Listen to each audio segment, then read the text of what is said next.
Hey, it's Mary Harris, and I just want to thank you for listening to What Next. You can hear new episodes of the show every week on Amazon Music, where you can find What Next and all your Slate favorites. You can also ask Alexa directly to play any of your favorite Slate podcasts.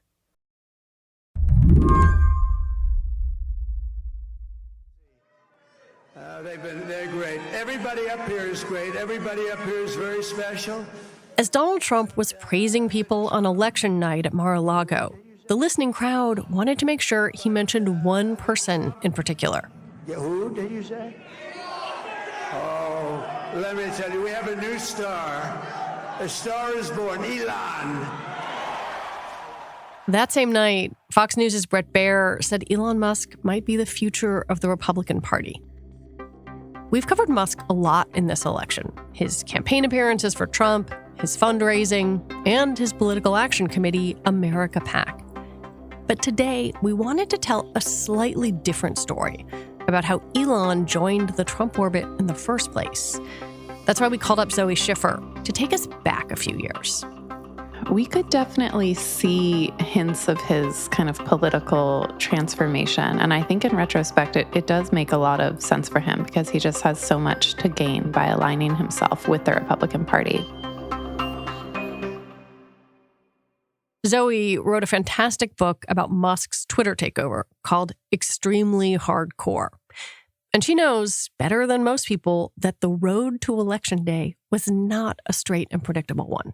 And I think while it's easy to assign a lot of strategy to what Elon has done in buying Twitter and transforming it into a political influence operation, which I'm sure we'll get into, I think in reality, he just does pretty well with the cards that he's dealt, and he makes impulsive decisions and then is like, ooh, look at the fallout of these decisions. I'm going to capitalize on this. And then we get a situation where, yes, he's apparently the future of the Republican Party.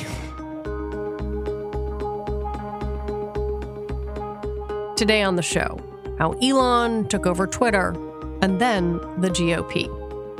I'm Lizzie O'Leary, and you're listening to What Next TBD, a show about technology, power, and how the future will be determined. Stick around.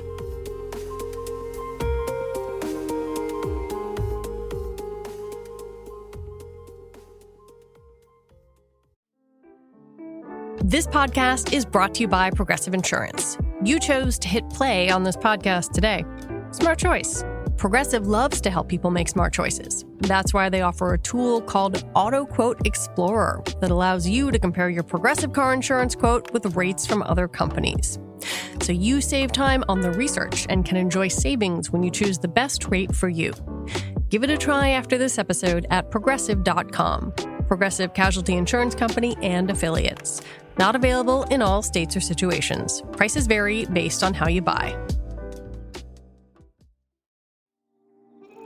Your team members spend over half their time writing, and we all know how that happens.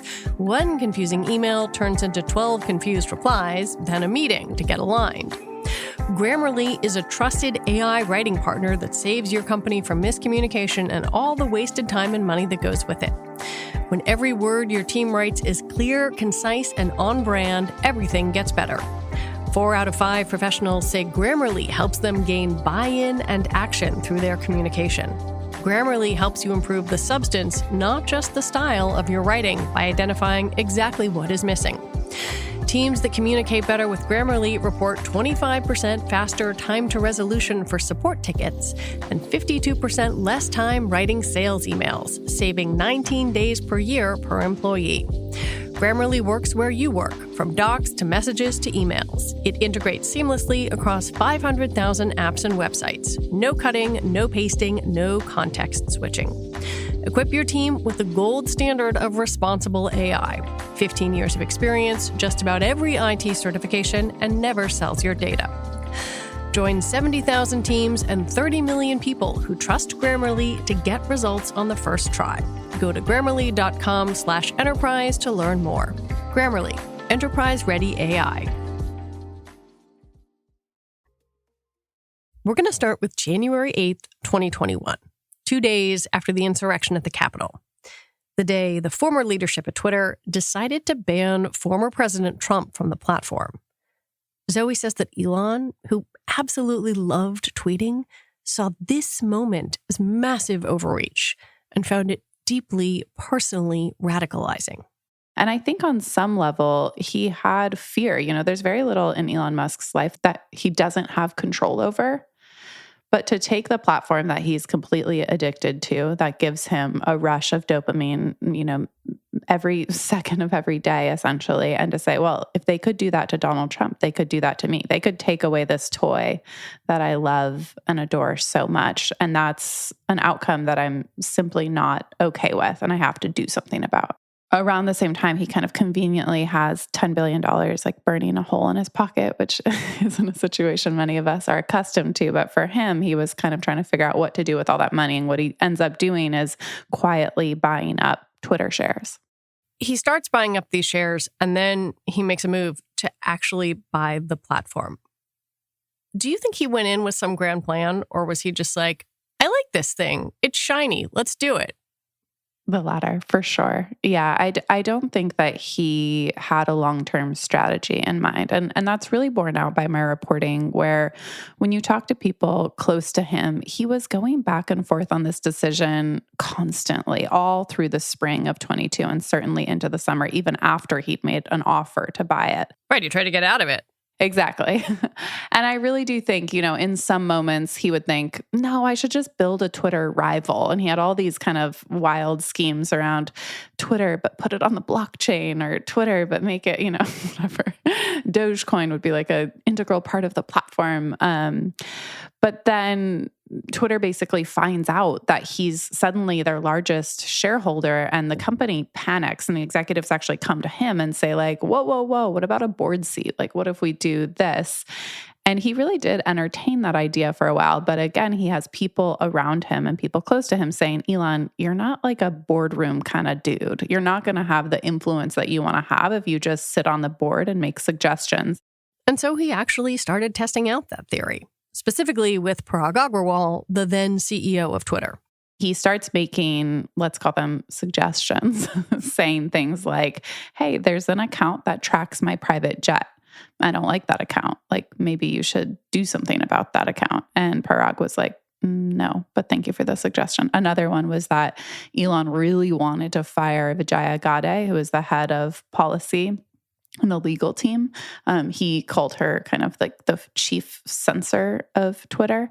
But she and Parag had a really good relationship. She had a really good reputation internally. And so again, he kind of stands up to Elon and says no. And at that point, Elon's like, okay, clearly you're not going to be a puppet that I can control. So I need to either buy it or walk away. And he decides to buy it. One of the things that you did so much reporting on is the amount of change and the pace at which it happened at Twitter, now X, once Musk took it over. At the time, it really seemed like he was flailing, that the platform might collapse. Decisions seemed to be coming fast and furious. And I wonder, when you look back at that period of time, if you think, oh, there's a thread running through this, or it really was these events are coming around on a lazy Susan and I'm just responding to them.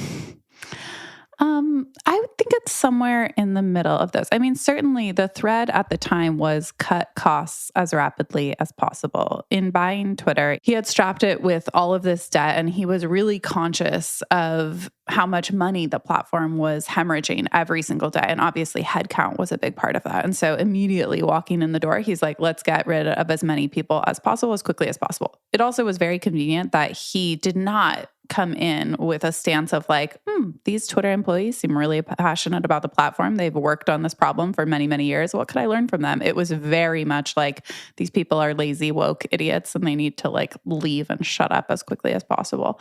I think also like there was somewhat of a misunderstanding on the media side about what the fallout of his decisions would be. Again, he like axes half the company within a week of taking over, including a ton of engineers who had really important roles kind of keeping Twitter up and running. At the same time, anyone who's worked at a big tech company will tell you, like, they spend years and invest millions of dollars trying to make the platform as stable as possible, so that when a big event happens, when the platform's flooded because of the Super Bowl and people are posting videos, or there's an attack from a foreign adversary or what have you, like, it can at least stay online. It might be glitchier, there might be problems, but like it will stay up and running.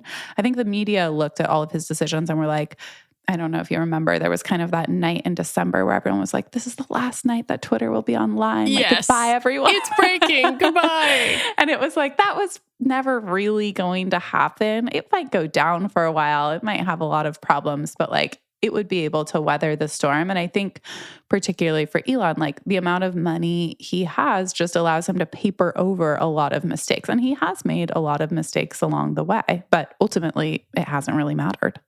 During the takeover, one of the points he made was that he wanted the platform to be devoid of political affiliation. That is clearly not what it is now. No. And yet this election kind of turned it into a megaphone for the Trump campaign. I guess a question that I have, and I don't know how to measure in a quantitative way, is how effective X became at getting the Trump message out. Yeah, I don't think we know that yet. But I mean, I think there's no question that X has become a political influence platform. Like now its purpose was, to get Donald Trump elected, and now it's become a complete megaphone of the Republican Party. Like that seems quite obvious. What is the impact of that change? Like it's a little hard to say, but I think that there's no question that Elon played a very big role in this election, and he's also kind of changed the landscape of tech in general. When we look at things like content moderation related to election misinformation, like X has set the floor so low that it makes it very easy for other platforms, YouTube, TikTok, Meta, all of Meta's platforms, to kind of walk back some of their earlier stances on content moderation, on banning certain types of political misinformation, and still look far better than X currently looks. Elon had a post on Thursday that was very interesting to me. He said, for anyone, whether in America or other countries, who finds this result shocking, they should reconsider where they get their information. This trend was obvious on X for months, but almost all the legacy mainstream media pushed a completely false reality. They lied to you. I have a vested interest here. I do not believe that the media lied to voters. But when I look at this line of thinking, what seems both really interesting and also kind of impossible to tease out is where X is a source of information, where it is a platform for boosting Trump, where it is its own ecosystem that exists in some, I don't know, Venn diagram in between the two. Mm-hmm. How would you describe it as a platform now? It's such a tough question because I think what Elon is saying is X is reflecting reality. And I think an open question that many journalists have is X actually creating a new reality? And I don't know the answer to that yet. I certainly do think that like Elon and Trump have both tapped into, they have like a clear-eyed understanding of an aspect of human nature that perhaps a lot of people do not want to see. And it's a perspective that has become very pervasive on X. But I think that it's a very convenient myth for Elon to say, like, everyone else is lying to you and this is the reality, when in fact he's making decisions that make that reality more and more likely. Yeah. Is X a pipeline to America PAC, or are they separate things? I mean, it's all so inextricably linked with Elon Musk. And actually, he made the decision somewhat early in the PAC's formation to say that it could be tied to his personal brand. And X is, of course, intrinsically tied to his brand at this point as well, that I think they're all very, very intermixed. America PAC clearly played a massive role here. It was essentially the Trump campaign's ground game. Elon Musk has said, I'm not done with politics yet. What is the future of America PAC? I think that this is a really interesting question. And I do think that he's being serious. Like, he's not done. The fact that his campaign was so successful that, we've seen now, you can pour money into politics and it can be effective. Not always, but in this case, it most certainly was to some degree. I think, that's, again, another drug that Elon Musk will be very unwilling to give up. And I think that his ambitions extend far beyond the Trump White House. And so we're going to see him try and influence the courts, regulations, a lot of it in the name of benefiting his companies more than they've already benefited from the U.S. government. But I think also in pushing his increasingly radical political agenda. When we come back, how long can Elon Musk and Donald Trump coexist without turning on each other?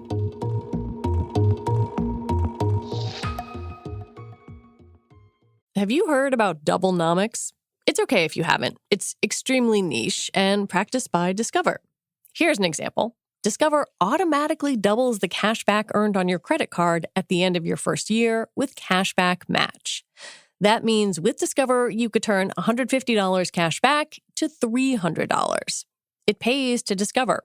See terms at discover.com/creditcard. Innovation is important to the future of many businesses, and processes need to be clear, fast, and ultimately more productive. Take a big step to solving these problems with the Innovation Workspace from Miro. The Innovation Workspace comes loaded with AI-enabled tools to help teams get from idea to output faster.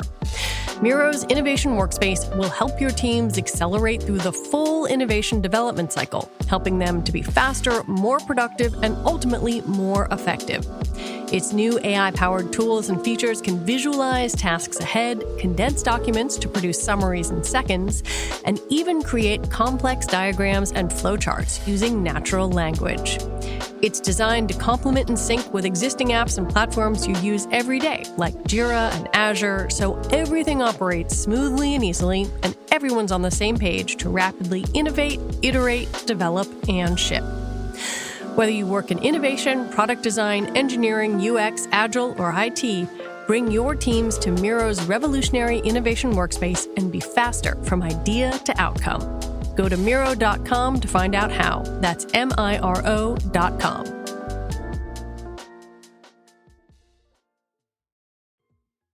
We've also seen this flourishing of various right-wing sort of micromedia, influencers, podcasts.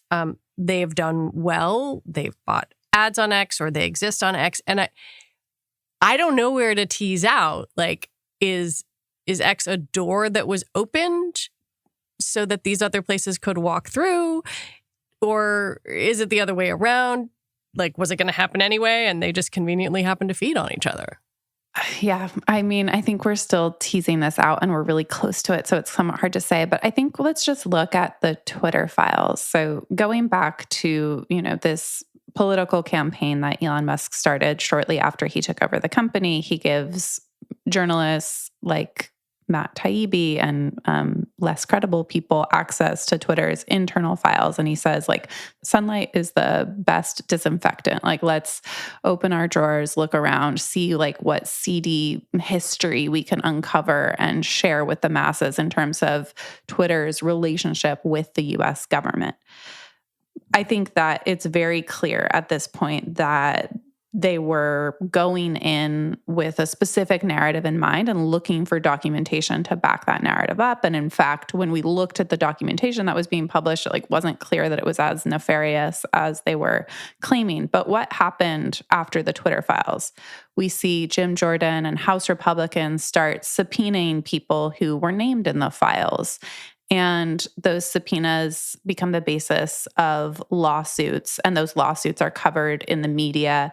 And these people who are publishing the Twitter files on Substack are amassing millions of dollars, millions of followers. And so we can see that whether or not the information at the core of this is accurate or honest in a journalistic sense, it almost doesn't matter because the impact is so great, and it's it's a feeder from, X to a political machine to a legal machine that kind of forces the reality on all of us. One of the things that really stands out in your work when you talk about this forced reality is not the focus on Elon Musk, but the companies and people around him. And so I look at this promised Department of Governmental Efficiency, Doge joke.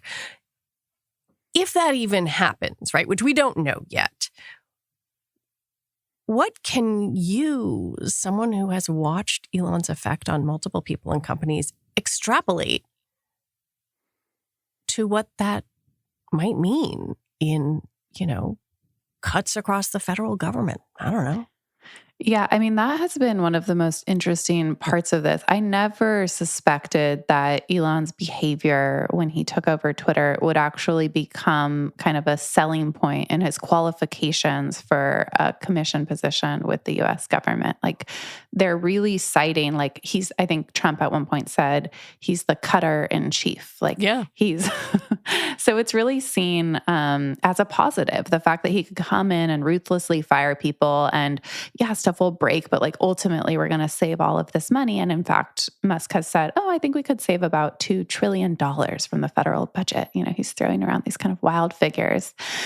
It's scary because, again, like having watched the Twitter takeover very, very closely, yes, like the platform of Twitter, now X, stayed online. It stayed somewhat functional, but it really was held together with duct tape at various points. And it was going down. It was going dark. Like there were such massive glitches for a platform that had not had glitches like that in years and years. And the impact on the people who worked there was really great. People were getting kind of like ruthlessly fired. Then, Musk's cronies were calling them and asking them if they would please come back to fix this one thing because, oops, we fired too many people. Like, it's one thing to have a situation like that when we're talking about a social platform as important as X was in the culture at that point. It's a complete other thing to think about those principles applied to the federal government. I don't think we want a federal government that's held together with Scotch tape and is going dark, whatever that means, at various points, and where more than half of the people who work there, who are somewhat apolitical, are like losing their jobs, and the people who are being hired to replace them are complete. It's like the faithful. That's the bar for who's qualified at this point. So yeah, I think it's a really grim prospect. It also has tremendous human costs. You wrote about some of the people who were fired from Twitter and then doxxed. This is the thing about Musk, is that while people have a lot of loyalty to him, he does not have loyalty toward anyone else. And people who worked closely with him and worked well with him would leave the company, usually because he'd asked them to do something that they did not feel morally comfortable with. And he would get really vindictive once they were out the door. And in some cases, we could think of the former head of trust and safety, Yoel Roth. He, claims that Roth, who's an openly gay man, is a pedophile, and Roth has to flee his home. He eventually actually ends up selling his home because the level of vitriol, the death threats that are being lobbed at him are so scary and credible that he goes into hiding. So, yeah, I mean, even beyond that, there is just this dynamic of Twitter employees, like many of them wanted to give Elon a chance. They had similar gripes that he had in terms of the company being kind of like slow and inefficient, and they wanted to help him succeed. But he had so little respect for them and so little essentially use for them in his mind that he was willing to let a lot of people go. And again, I think that doing that at Twitter had like serious ramifications for individuals, but doing that with government is going to have serious ramifications, like potentially for all of us. You talked about the way his relationships with people are incredibly inconsistent. And it's very hard for me not to wonder if he and Donald Trump will turn on each other. Yeah, this is something that I'm very, very curious to watch. At this point, they have so much to gain from being in relationship with each other. And I know you've covered this on the podcast before, but like, just in terms of all of the regulators that are looking into Musk's companies right now, he's in a position to actually regulate those regulators. That's obviously very attractive to him. Just yesterday, Tesla's shares surged like 15%. So he added like $20 billion to his net worth. And then for Trump, of course, like having the richest man in the world pour all this money into your campaign, be backing you, be, hyping up all of his supporters for your benefit. Like there's real kismet there. And I think it makes sense that they're on each other's teams right now. At the same time, anyone who is close to Trump will tell you he is incredibly sensitive to looking like he is a puppet and someone else is pulling the strings. And I think that will be a line that Elon Musk has to walk very, very carefully because he is seen as smarter and in some ways more powerful than Trump. And he cannot run for president himself because he's not from the United States. And so I think the idea that he's kind of a shadow ruler and using Trump as a proxy is going to be very dangerous for him because Trump will be so sensitive to that. Have you ever seen anything that effectively stops Elon Musk when he wants something? That's such a good question. No, I mean, again, he is such an impulsive decision maker that I just don't think these are such like little examples, but there were times where he was in meetings with people, high-ranking executives at Twitter, and he would say, oh, should I ask people if we should bring Donald Trump back onto the platform? And this is when he's trying to like court advertisers because again, Twitter's like hemorrhaging money. And the executives would say like, no, please don't ask that. Or like, no, not right now, don't do that. And then they'd leave the meeting and realize that as he was asking them the question, he was actually tweeting it out to everyone. So like, I think he can admit at times when he is wrong and try and on some level get someone else to like clean up his mess for him when he realizes he's made a mistake. But I think the mistake at that point has been made. I don't think there's anyone who can stop him in the moment.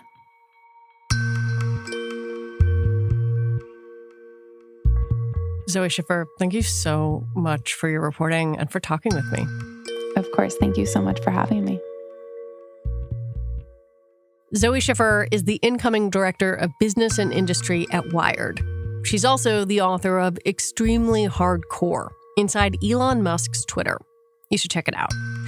And that is it for our show today. What Next TBD is produced by Evan Campbell, Patrick Fort, Cheyna Roth, and Alyssa Jeong Perry. Our show is edited by Paige Osborne.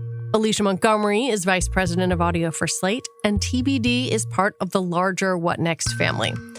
If you like what you heard today, the best way to support us is by joining Slate Plus. Get all your Slate podcasts ad-free, as well as exclusive bonus content like What Next? The Surge, which unpacks all the crazy political stories surrounding this election. All right, we'll be back on Sunday with another episode. I'm Lizzie O'Leary. Thanks for listening.